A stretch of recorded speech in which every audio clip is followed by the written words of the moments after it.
Welcome to the Mitchell County Historical Society. Every once in a while I get sort of convinced to say Hysterical Society, but then people give me a hard time, like our chair over here. But thank you all for coming. This is great. I'm really looking forward to this evening, have been, and I'm glad to be here. I'm Dan Barron. I am a member of the board, and I am seventh generation from here. And I went away and went to App State, give them hell Apps. I went to Florida State, go Noles. And then I also spent 30 years at the University of South Carolina, and it's hard to get a degree down there. Anyway, but I'm glad to be here. And if you want to know more about me, I'll be glad to talk with you anytime.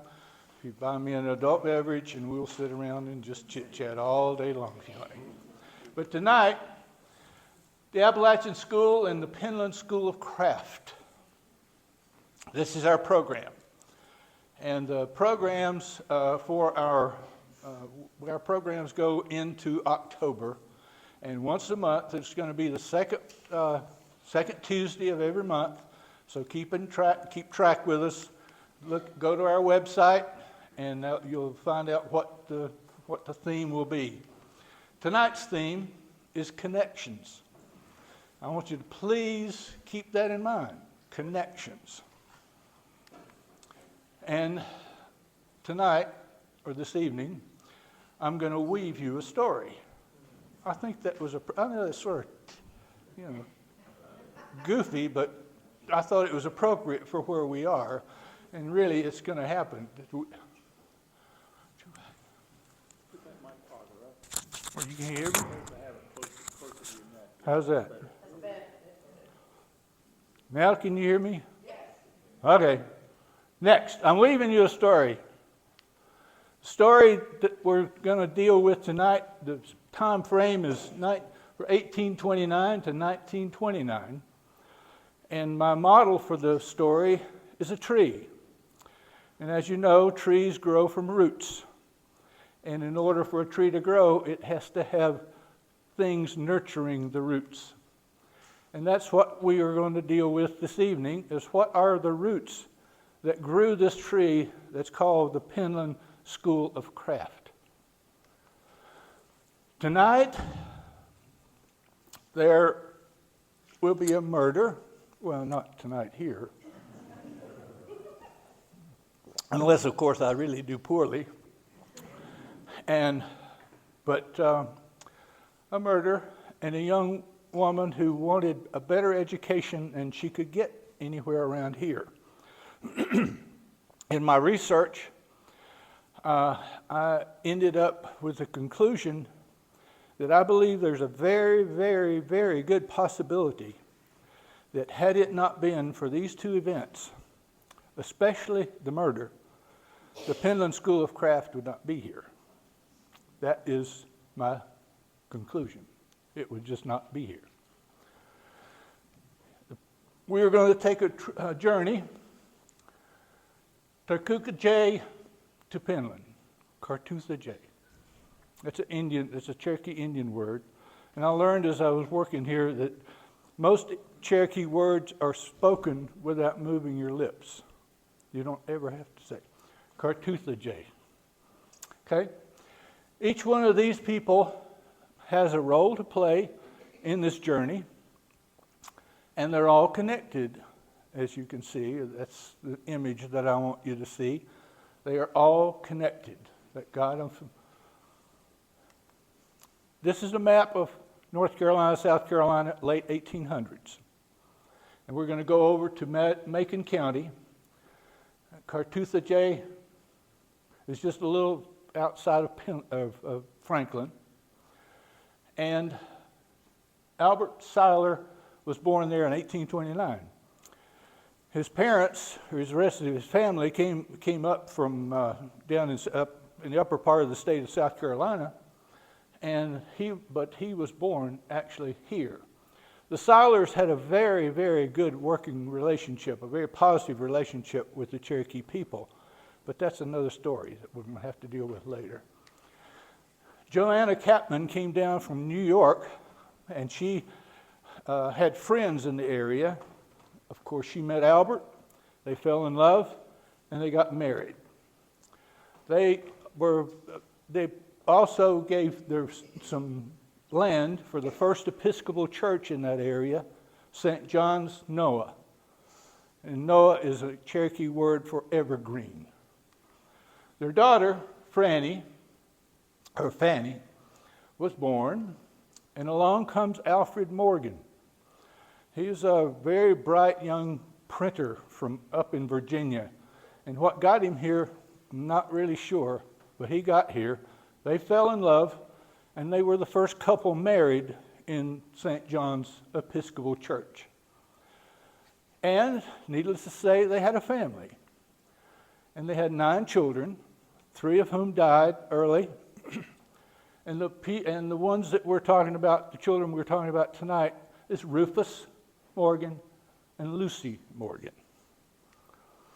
A very frequent visitor to that church and to the Morgan family was the Reverend Junius Horner. Junius was born over in Oxford, North Carolina. His dad was the founder of the Horner Military School for Boys, and it's located now today, the Masonic Children's Home is located on that property. But Junius, he went to the University of Virginia, and he came back, and he was a principal and a teacher at the school. Then he went on up to another university. Do you know anything about Johns Hopkins? It's a pretty reputable place. Well, he also scored well up there, and he finished there. And when he finished there, he went on to the General Theological Seminary in New York. One of the mission statements that I found for that was this: forming seminarians for lives of impact and service. When he came back, he was assigned to the missionary district of Asheville. And his first assignment, well, at the time, the Episcopal Church was very interested in developing schools for children, especially underprivileged children, orphan children. And the Valley Crucis School was there. That became his responsibility. And then he became the first bishop of the Western District. Let's move back over here closer to home to Snow Creek. Wesley Brogan Connolly, a.k.a. Wesley Connolly, because the Connollys, some of the Connollys wanted to have 2 L's and a Y, and the other Connollys wanted EY. It doesn't matter, but he decided, and as you can see from his memorial stone, that he chose this one. Well, we don't know too much about his early life, except that when he was 16, he could only read at about the 5th or 6th grade level. His brother had already gone over to Knoxville, and Wesley decided that that's where he's going to go also. But he ended up in Fountain City, which is just around in that area. And he didn't live with his brother, which is very interesting. But he was very hungry for more education. So he entered the preparatory department of UT. And he did well. But he had to pay his own way, both in terms of just supporting himself and paying his tuition at the program. He swept and kept he was more of a janitorial service for the school. He also worked in the textile mills, and he also worked on the farms. Anything to make a dollar. He finished doing, and he did real well, and he was entered into the University of Tennessee UT. His dream was to get the degree in education and then come back and build a school for children in this area that would have a better opportunity for education than he had had. Remember this man, C.W. Dabney. he was a professor there, and he was really impressed with Wesley. And he told Wesley, give your life to this work. Well, now let's go back over, still on this property. This is a surveyor's map of this property that we're on right now. And it looks like this, where we are. And as you know, this is North Light up here, and all the buildings that you went around and around and up and down around and walked around some to get here. Okay, and we obviously didn't do a real good job of telling you how to get here. But anyway, it was seek and you shall find. To give you a little orientation, just down over the hill is a building or a house. It's called the farmhouse. So anybody familiar? Have you seen the farmhouse? You know, well, the farmhouse is on this survey. It's this one, and it was Bill Connolly's house. Bill Connolly's house. And when Wesley came back home, he and Bill Connolly became very close. They were not that close when he was living here, but they became very, very close. And they started a school. And it was the Flat Rock School, a legitimate school recognized by the state. And if you'll notice up here, the pupils, the Baileys and the Willises, and those are the ones I want you to keep in mind for a little while. Now, I can tell you stories about the Ellises. We got some in here. And with the Irbies, and we've got some Connollys, and we've got Hinsleys. I can tell you more about that, but that's another story. Okay? But C.B. Connolly over here, that's his brother. His name was James Coleman William Connolly. And he did well. Wesley and the school did very well. But he had more ambition than that. He wanted to create the Seven Springs Farm and Industrial School. Now, that title came from Targa, which is in Israel, and that's where Jesus took the 5 loaves and 2 fishes and fed 5,000 people, or the multitude. And so it sort of rings true as to what he was trying to say with his school, I believe. This property belonged to Isaac Bailey, and Isaac married a Penland. It was, and the Penland Bailey people owned a lot of property back then. And in fact, the Penland Bailey people own a lot of property right now, including when you go from Spruce Pine into Bakersfield, that big mountain over there with all the white stuff, that's still their property. So anyway, keep this man in mind too, please, because he's very wealthy and he has a good reputation locally, and he's a very powerful person. His grandchildren were the ones that were at the Flat Rock School, so he knew Wesley and what he was about, so he was very impressed.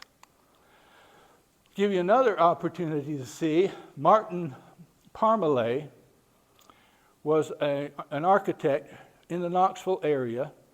He was the architect for the UT Library, the first UT Library.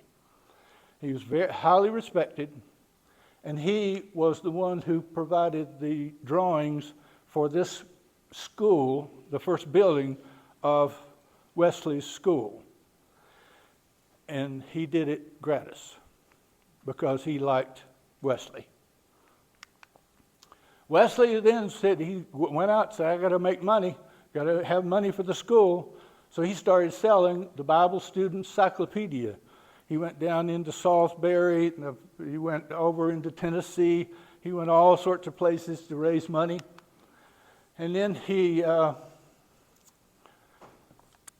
Baptists found out about him and said, okay, we need to have feeder schools for our new Mars Hill College and for Meredith College down in Raleigh. And so we'll help support you. And so that was a good bit of income that could possibly come here. Wesley also went back over to Knoxville.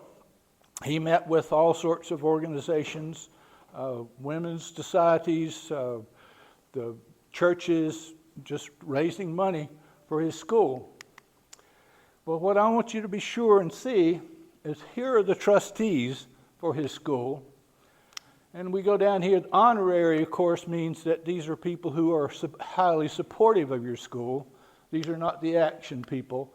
These are the people who just by virtue of being who they are say, okay, they can give money, of course, but also they have the reputation to bring money in. And you see I.H. Bailey's one of those. Professor Britt, J.J. Britt, was a professor over at the Bowman, at the Mitchell Academy, the normal school. And he also was a representative to Raleigh.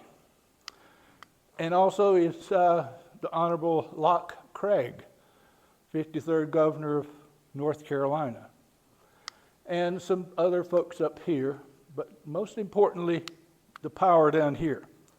The real power came here.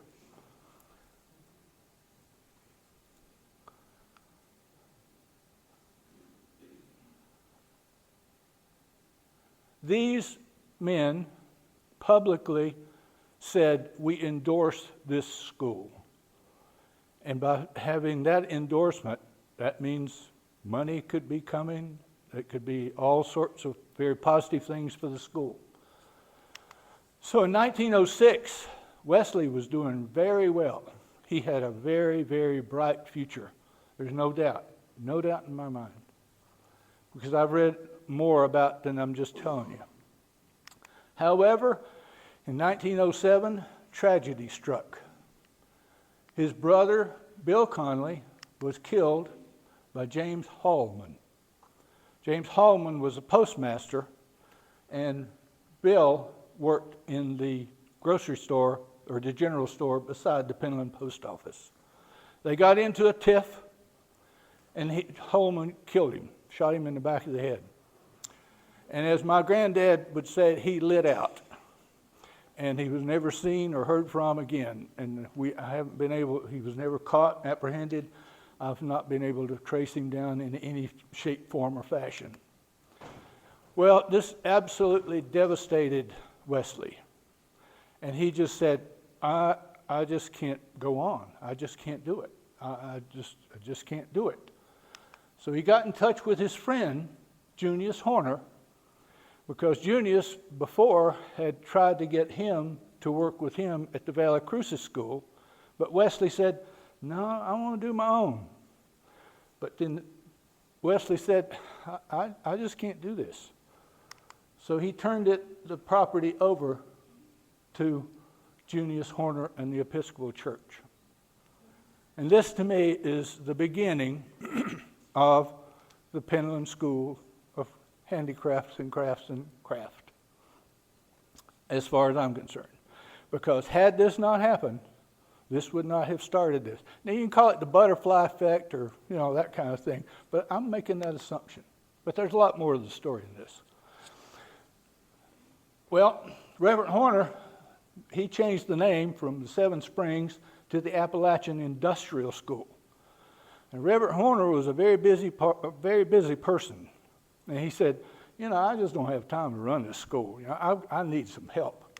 So he got in touch with a friend, someone he knew from years and years back, a very close friend, Albert Rufus Morgan. Albert Rufus Morgan, his mom died when he was 16. He went to a very small school, one-room school over there near Franklin, where he was born. And he loved his teacher, and his teacher loved him. But there was not much more school left, so he had to go over to Waynesville High School, where he graduated, with honors, of course. And that's him up there, the third from the left.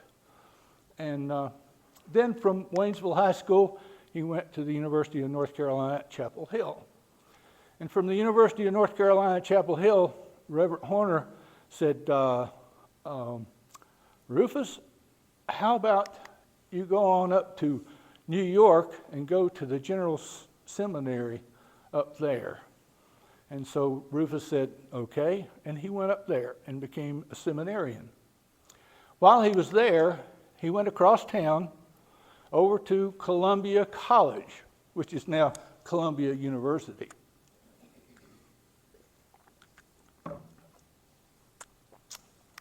And there he met Amy Brute. Amy Brute became a very, very dear and close friend. They were very good friends. And there's also where he met Madeline Mahalia Prentice. That was his German tutor. I believe that she was a student also there at Columbia. She had lived in Germany for a while, and she was his tutor. So in 1912, Reverend Horner went up to New York and talked to Rufus. He said, Rufus, I've got more than I can deal with. I need you to come down here and help me. And I'll give you choice of 3 places. You can go to Lenore up there, or you can go to Valley Cruces, or you can go to this new place that we've got opened up, the Appalachian School. Well, of course, it seems possible that Rufus remembered his roots and he wanted to go to the mountains, which he did. So in 1913, he took his summer vacation and he came down here and spent the summer. And he met people like Aunt Susan Phillips and Kumi Woody, who became friends immediately. And you would think that a young seminarian from the Episcopal school might not fit in too well with the Baptists and the Methodists who are here. They weren't pagans at the time, so they didn't have to worry about them. But then they realized that Rufus was here just for a real purpose for the kids, real purpose for the community. And they really liked him as a person, so they welcomed him. And he also was not a proselytizer. He didn't go out trying to convert people. That was good. He had his faith, and he dealt with his faith, but he didn't do that. So in 1914, he graduated from Columbia. And by the way, I didn't say his master's degree was in political science. So that's sort of interesting. And he also finished the seminary.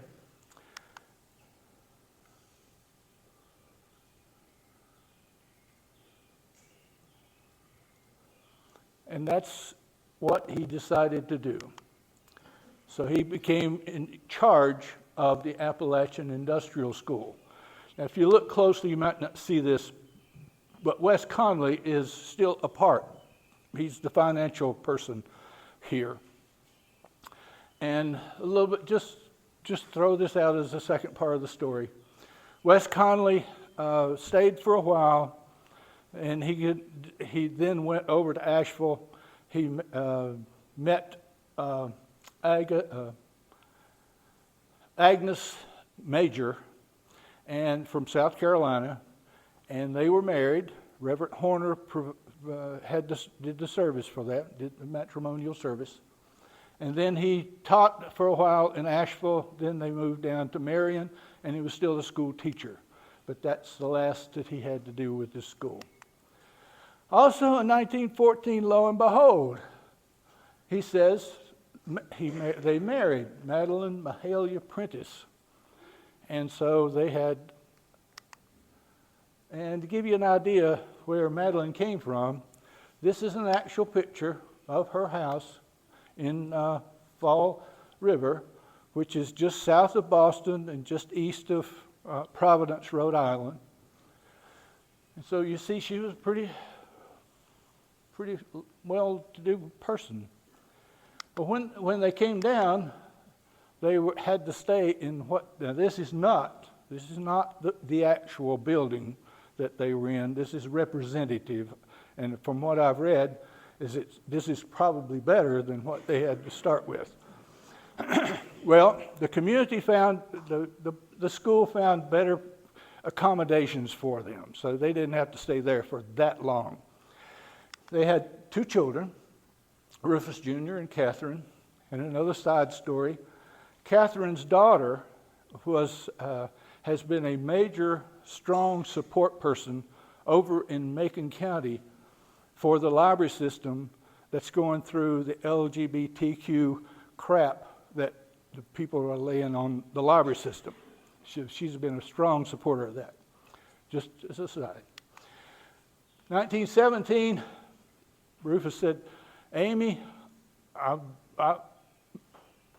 Madeline's not happy. I've got to do something else. Will you come down and consider running the school, being the principal of the school? She said, yeah, I'll come down and visit. So Rufus takes off and his family, and they go to upper part of South Carolina, and he has a couple of churches there, but he finds his way down to Columbia, South Carolina, and he becomes the rector of St. John's Episcopal Church, which was about 3 blocks away from where I used to live. Rufus Jr., he entered the University of South Carolina, and this is the building on the campus that's still there today, and the upper floor was history, and the lower floor was English, and that's where Rufus went to school. And those offices were the offices of the deans. That office right there was my office for the last 5 years that I was at the university. Just as an aside. Anyway, Amy. Amy was born in Northfield. Her father and grandfather were highly respected and well-to-do attorneys. She loved them dearly. They were very close. They both died in the same year. But Amy finished high school, valedictorian, of course, and her presentation at the commencement was, "But we have finished." Now, that's all the Latin that I know. We may have somebody here who knows Latin better than I do, but that's what it says. But we have finished. The same year, she began teaching young children up in the northern part. In 1896, she entered the University of Vermont, and she pledged to the Kappa Alpha Theta sorority, leading the way for women's groups and women in higher education. Just point. She graduated in 1900, again, top of the class, and her presentation for that commencement was Woman's Office in Society. And notice that she got a PhD, which is a Bachelor of Philosophy, and the philosophy department, the head of the philosophy department was Henry August Pearson Torrey, and he was known as Hap Torrey. And so on campus, he was known as Happy Torrey. And if you look at his countenance, you can tell that was not exactly but he often walked across campus in deep in thought and never spoke to anyone, but he was an interesting and very intelligent person. He was a Kantian, and I bastardized this, I'm sure, but the Kant, critical thinking and rational analysis over dogmatic assumptions, I'm throwing that in there because it's important, I think. Before Amy came, and I'm sure Amy had a very positive relationship and frequent relationship with Hap. And another person was John Dewey. Now, John Dewey was there well before Amy came. But John Dewey, you probably know him best by that picture, and for the work that the first most important work of his life was the School and Society. And that's where he incorporated Kant's philosophy, as well as saying that we need to consider the education of the whole child, not just pieces and parts, and learn by doing. Now I got to throw this in because here is his ideal school. Okay, here's a shop, here's a place for industries, and then we have the dining and the kitchen, and notice there's a library right in the middle. Okay, Over here is physical and chemical laboratories, biological laboratories, art, and music. This is what he thought the ideal school should be. Now, wouldn't that be cool? Anyway, and the relationships between the school and the outside world was another one. But that's another story. John Dewey was very, and I'm sticking with John Dewey because it's important for the rest of the story. But he was very influential in the academic preparation of Carl Rogers and then also Abraham Maslow, and they continued to work together. And as far as I'm concerned, that's the holy trinity of the education and human caring professions, those three. He was also very influential for Elizabeth and Arthur Morgan. And also, too, keep in mind, no, there is no relationship between these Morgans and that Morgan. I've tried to bring them together one way or another, but just never happened. In 1904, she goes over to Central Michigan Normal School. She becomes professor of history and becomes dean of women. And I keep John's picture up here for a good reason. 1902, 1903, 1907, 1911, Amy goes to Columbia College or Columbia University for classes. In fact, she takes she takes a leave of absence from Central Michigan. Oh, Central Michigan is now Central Michigan University. So anyway, she takes leaves of absence to go to those classes, more than likely with John Dewey, because John Dewey came to Columbia College in 1904. He had been at Chicago University of Chicago, but he came in 1904, and she was there in 1907 and 1911. And most importantly, in many ways, she met Rufus. So she said, yes, I'll come down. So she did. So in 1917, she came down to visit.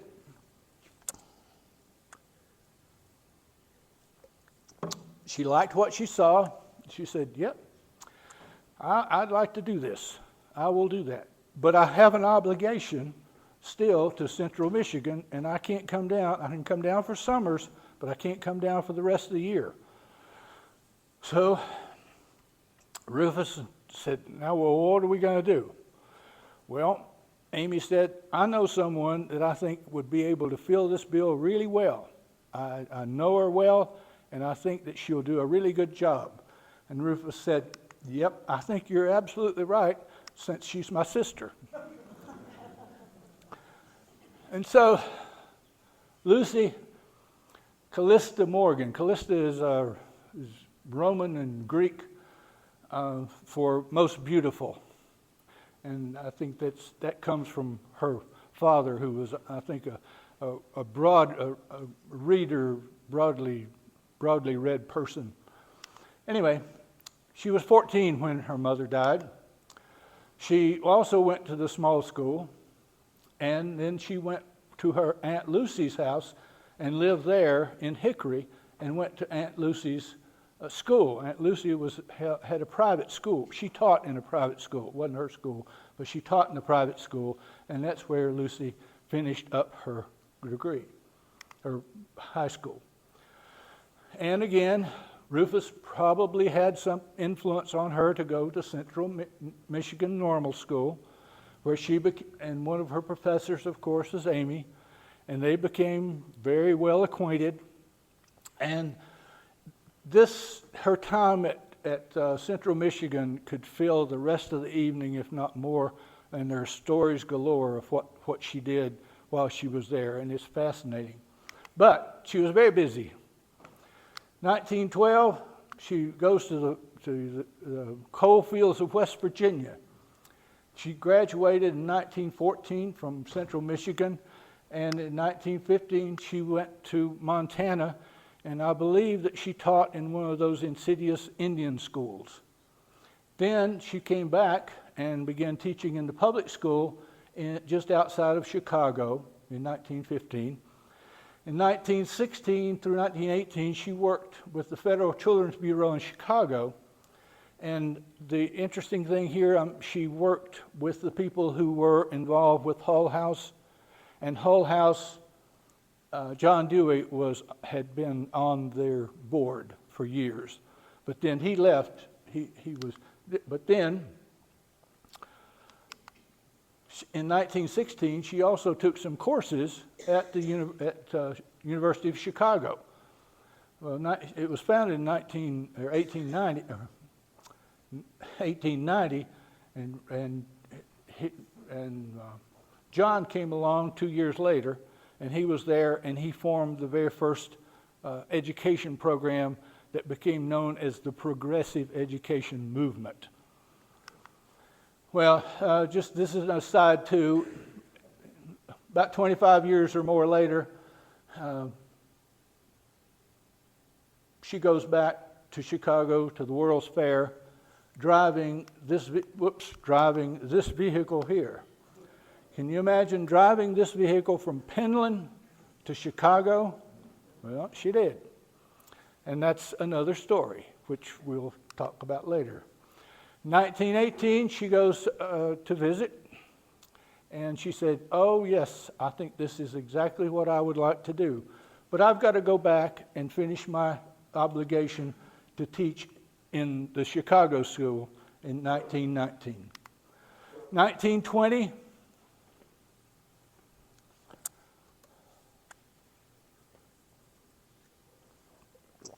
she came here, and she made friends with a wide number of local women, very, very close people. She loved them, and they loved her.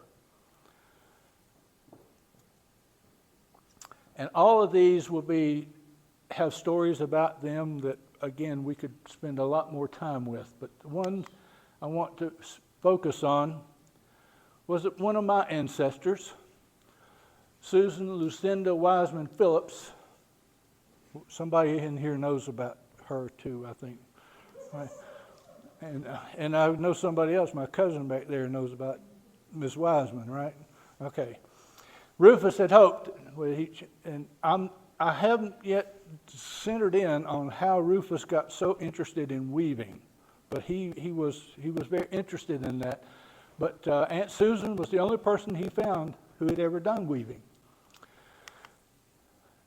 The most important part of this is the relationship that Lucy had with the Willises.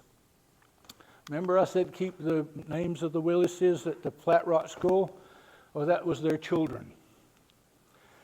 And as you say, Lucy became like another family member for the Willises. Bonnie was their daughter, and of course she was too young to have gone to the Flat Rock School, but she was enrolled in the Appalachian School, doing very, very well, very bright, and she was admitted to Berea College. Her family said, "Well, this is very good, but you're 16 and you've never been away from home, and we're not comfortable with this." Lucy said, "Well, wait a minute. I'll be glad to go with her up there and see what we can, and help her out, get her started, because I've got 9 weeks of vacation, and I'll be glad to do that." And they said, "Well, okay, if you'll do that, then we can work on that." Okay, good. In the meantime, Amy has encouraged Howard Ford, who is another graduate of Central Michigan, to come down to teach at the Appalachian School. Now, Howard had a 2-year degree, but he was very interested in the idea of getting a 4-year college degree. So he said, "Well, you know what? How about if I go too, and I'd like to get started on my degree in the college?" So they said, "Great." So 100 years this summer, they 3 of them headed on up to Berea College. Bonnie, of course, had to go into the academy rather than the college at first because she didn't have the high school background. Howard, he went for a little while, but he said, no, this is not exactly what I want to do. So then he transferred over to the University of Minnesota, and he got his bachelor's degree in 1927. Well, Bonnie stayed with it, and she graduated in 1925 from the academy, and it's old news, but she, again, valedictorian. And she got to make a presentation. I don't know what it was, but she got to make a presentation. Now, what's good about this is that Lucy had the opportunity at Berea to learn more about weaving, to hone her skills as a weaver. Most importantly, she met Anna Ernberg. Anna Ernberg was a Swedish master weaver who had developed a new type of loom, a much lighter loom, much easier to use, especially for female people. And so, and more importantly, almost more importantly than that, Anna was the one who had begun the program called the Fireside Industries. Now, I believe from knowing what an intelligent woman Lucy was, that she knew about the Berea School to start with. And so she said, I'm going to do this, but I already know what's there, and I'm going to learn. But the Fireside Industries, they taught people in the community, mostly women, how to weave and how to make other crafts that they sold, and they made money for the family, and they also contributed back to Berea College. So that she brought that back with her, as well as some of the looms that Anna Ernberg. So Bonnie graduated in 1929, and guess what? They got married. And I want to take just a second, well, not just yet. Her reference to this was, and then also Lucy's reference to her as the Rock of Gibraltar. And I want to just take just a moment to remember Bob Ford, who was their son, who passed away just last month. Bill.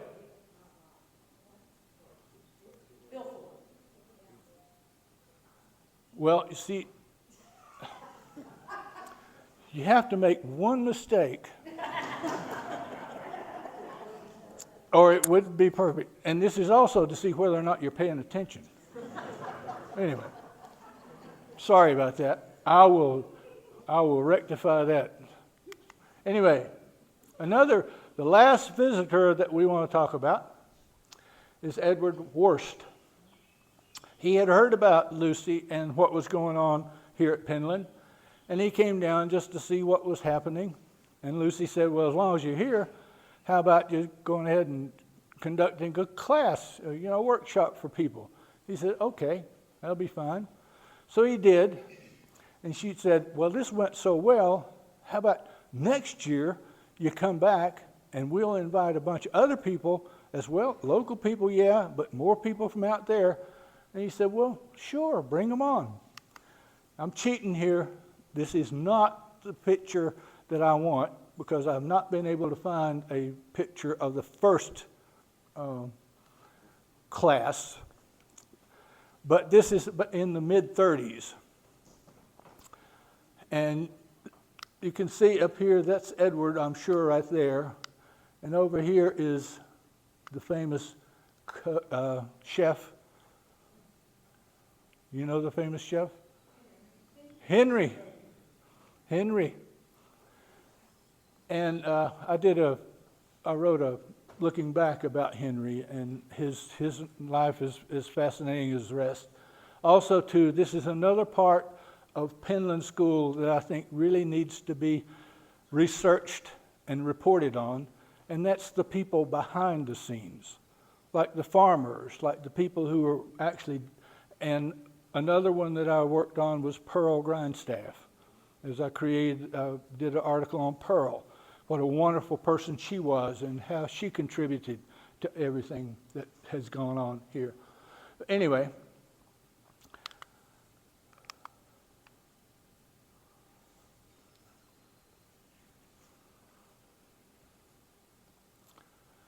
so we are now at the Penland School of Handicrafts.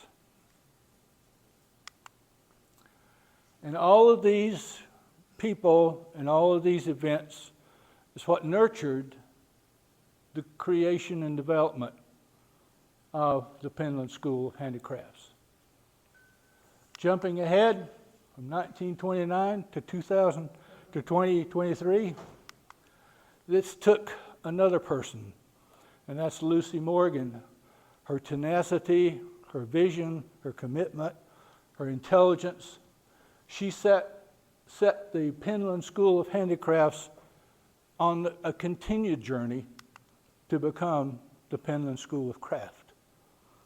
Now, of course, there are some other people involved in this. William Bill Brown and his wife Jane, and Jean McLaughlin. These added significantly to this journey. And of course now, for the past 5 years, Mia Hall has shown excellent leadership and vision, and I couldn't resist bringing in the Swedish connection here.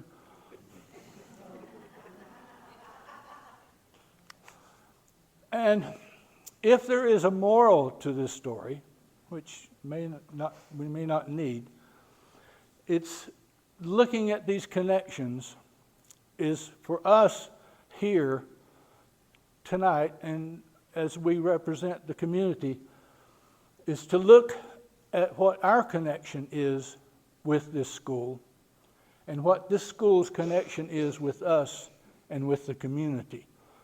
And I think it's very, very important for us to feel and exemplify the connection, and for want of a better word, ambassadors into the community for this school, because I think in many ways it's not well understood or appreciated in our community. And you think about all the local people and all the local people who made such contributions to get it started. Well, let's just remember that. But the idea being. And my story tonight just covered just one little small part of the top of this big story iceberg possibilities. There's many stories out there that need to be collected. There are many stories out there that need to be remembered. There's bibliographies that need to be created of what's been created and reported. But most importantly is that we need to think about what this school means. And that's my story woven for you. Thank you. Thank you. Thank you. Thank you. Thank you. Thank you.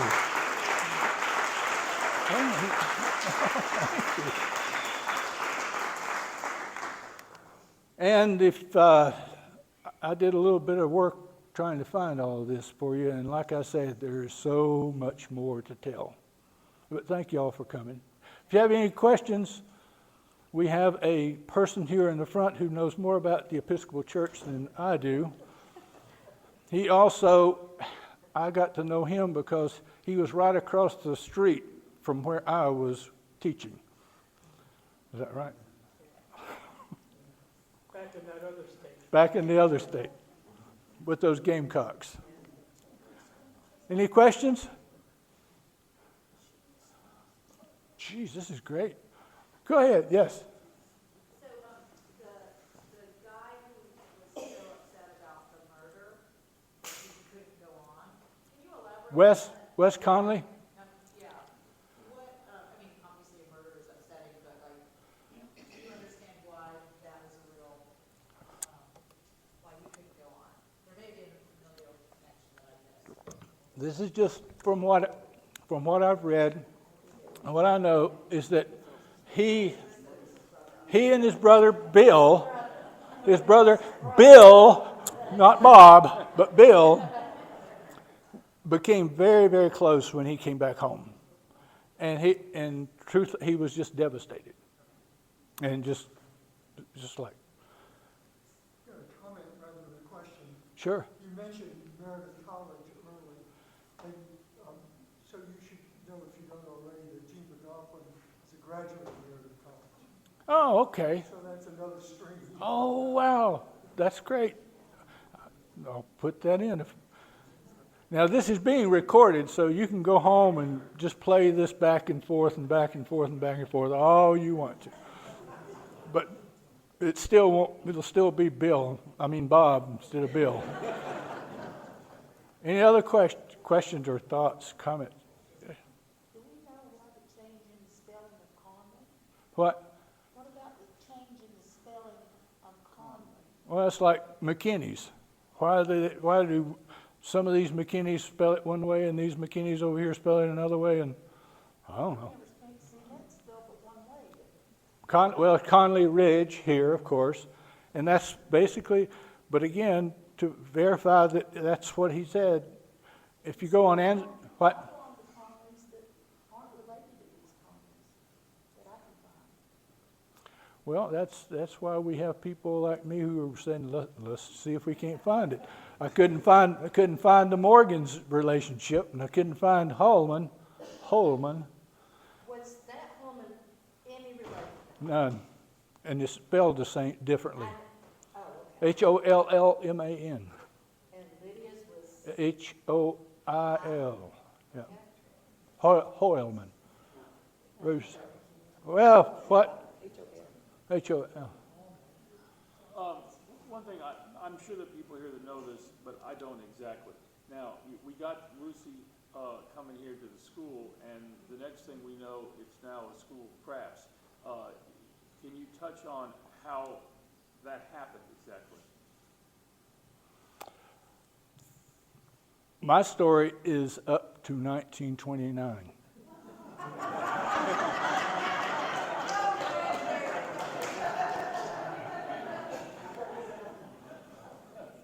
Seriously, this is something that needs to be. This question needs to be. It's out there. The wonderful archives that we have here, and people doing. How did it change? I had a nice conversation with Mia the other day and she's very interested in the whole notion of pedagogy. Why is the pedagogy like it is here? And I contend that the pedagogy like it is here has a lot to do with John Dewey, his influence, and it has been perpetuated by Amy and by Lucy and by, of course, Rufus. Yes? So also in this part of the world, adult education had that bias early on. The John C. Campbell folk schools had a similar pedagogy, I think. I think you could say that they were similar. And that was a Swedish model there. Mm-hmm. But from the little I understand about that, the fact that they were teaching adults meant that they had a different approach to pedagogy than Right. Yeah, adult education, I took a couple of classes in adult learning, adult education, and yes, that's why do we focus, how is that focused on? And adults learn more by doing but John Dewey said, no, kids, start early with the children. Do the whole child and then get them involved. Don't just sit there and copy down what I'm saying or play with your worksheets. Let's get you involved in stuff. Yes? You run across any cross-pollination between Olive Day and Campbell and starting the John C. Campbell Folk School and everything you've been talking about today? Well, they came together, and this is, again, after 1929. They came together as part of the revival. And they got together and worked together, and they had lots of communication. So there was lots of communication between all those in West Virginia and in Berea and the other schools. Several schools in Kentucky. And again, that's something that I know this much about, but I need to know more about it. But you're absolutely right. But I'm convinced, though, that there was a lot of communication among them. Do you think the fact that they became a craft school might have been because like local families like to live within Woody's family and this family felt like they could make a living from the crafts, and that's what the school turned to, was perpetuating those crafts instead of what you say, some technical or reading some other. I believe that it evolved is that because, as was pointed out, said Rufus found only one person who knew anything about weaving. And then when they started learning about weaving, it spread. But then also too is, and this gets into what the question may be, is that when you start getting one creative piece, an art here, then not something other creative. Oh well, what about pottery? What about wood? What about metal? What about, oh yeah. And then that's why we have all these buildings around here and have all these wonderful people come in to teach people how to use all the stuff. And so again, I keep pushing this notion is that we really need, this is a unique and critically important cultural and economic place and program. So we just need it. I just don't believe it's appreciated. When I was a kid growing up, no, you don't want to go up there in Penland. Oh, weirdos up there in Penland. Don't want to go over CeeLo either. Communists.